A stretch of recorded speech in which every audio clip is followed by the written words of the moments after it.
up, guys? Today I'm cleaning out my VRSF Dual Cone Intakes on my M54 over here. They're pretty dirty, as you can see.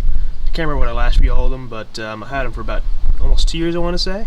Either way, it's time to redo them. It's pretty easy to do, it just takes a little bit of time, but it'll be worth it in the end. Got them both out of the car now. You can see more clearly how dirty they are, especially on one side that faces the outside world. That's definitely more dirty than the other side. But either way, we're going to clean them out. I have some K&N Air Filter cleaner and this S&B oil over here. I believe the VRSF filters are basically just S&B filters, which are just labeled differently. But I mean, they're all pretty much the same thing, S&B, K&N. They're all very similar. You're not going to harm it by using different products. I actually reoiled these for the first time with K&N filter oil, but I kind of wanted the blue, just, you know, so everything matches, but that's just me. But it totally doesn't matter what color it is. You just need it. So go ahead and buy some of that on Amazon, and the K&N filter cleaner, or you can even buy the entire S&B filter cleaner rejuvenator pack. Not super cheap, but also you can use this several times, so it's not really a huge cost in the end of it. So let's get ahead and get these cleaned out first with water. I'm going to go to my kitchen sink. That's usually the easiest place. And for the most part, you want to be cleaning from the inside and just kind of have it push out. So put the water through this side, and then the water should push the dirt outside of the filters.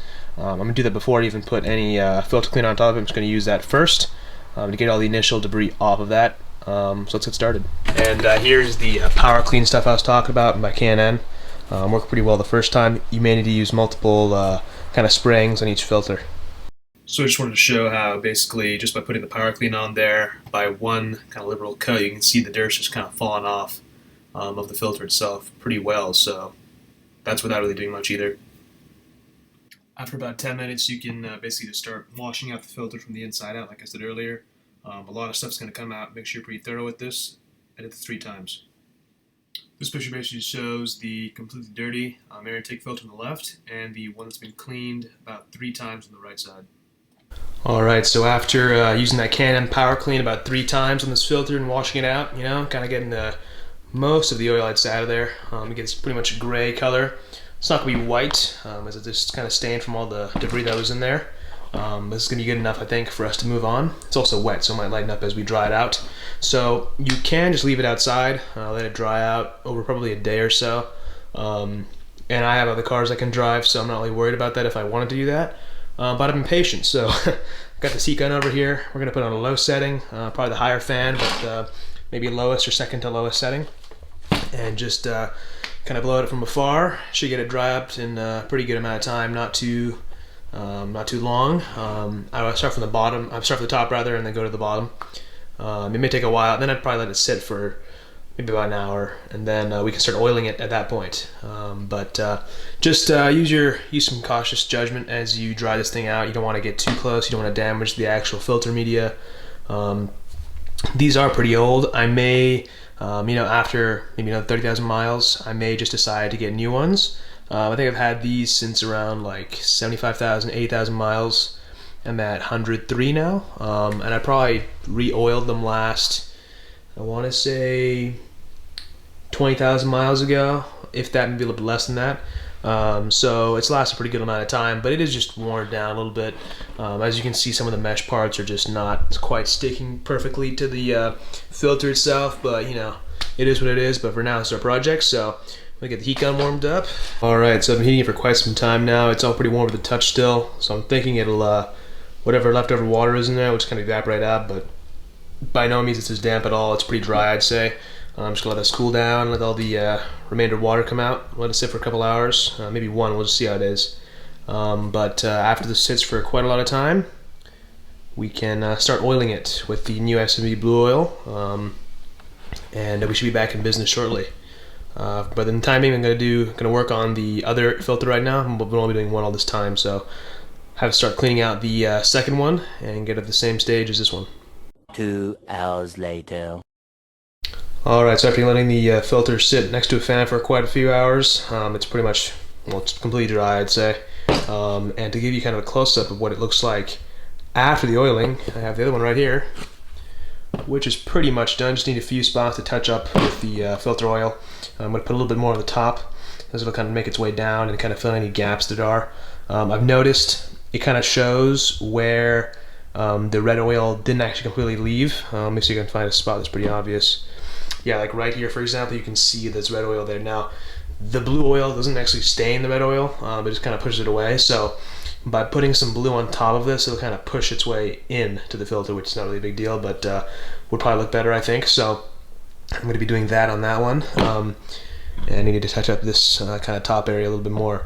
But the overall oiling is pretty easy. All you need to do really is first start out with putting kind of a ring of the oil around the top portion of it, and then one in the middle, and then kind of see, it'll kind of trickle down. The oil will essentially use its gravity and kind of go down the filter itself within the mesh. But you'll need to add a few coats as you go, and just kind of, you don't want to oversaturate it, but you definitely want to get the full thing covered and evenly.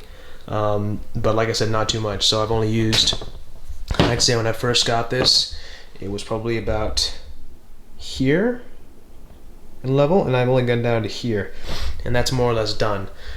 So this one bottle will last quite a long time.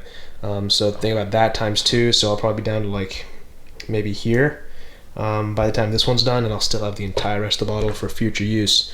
So I'm going to start off by doing that. I'm going to show you guys what exactly it looks like after one kind of round of oil is on the filter. Alright, so after one ring of the oil at the top of the filter, you can see it's kind of pushed down whatever remaining red oil is left in the filter. Just a little bit down a little bit, so but that's one pretty small ring. It's already come down quite a long ways, and it's only going to keep moving down. So what I'm going to do now is kind of add to that and put a ring just below that, so we can kind of get the rest of the red to the very bottom and out of the way, and the blue will eventually cover the entire thing. So basically just keep doing this process, like checking every like 20 minutes and just see where it's at, and then once we're done, I'm going to let these both soak overnight and kind of make their way all the way down, and then we'll reinstall in the car tomorrow morning. And here we are a couple hours later. It's kind of feeling a lot more nice than it was before. The oil has trickled down, but you can see there's still some kind of splotchy areas. We're just kind of touch it up a little bit, especially compared to this one, which is pretty much all the way done. So let these sit overnight. Good 8 hours. Probably won't wake up till the afternoon, so I will install it then. But for now, that is it for this video. But I'll put a quick shot of the filters in the engine bay before we totally sign off. It is the next day. I've gotten the 2 intakes reinstalled. Pretty easy, just the 2 screws and the hose clamps. You guys probably know if you have this car. They're looking great, I think. A lot better than the black ones before. This should help with some airflow as well. Hopefully we weren't losing too many horsepowers with the previous, how dirty they were. But we're going to find out pretty soon. Really like the way the blue oil looks against some of the blue accessories I have, the car itself. I have some washers that are blue as well. Yeah, that wraps up this video, guys. Hope it helped you out. This really applies to any S&B or K&N oil filters, oil air filters rather. And yeah, that's it. Let me know if you have any questions.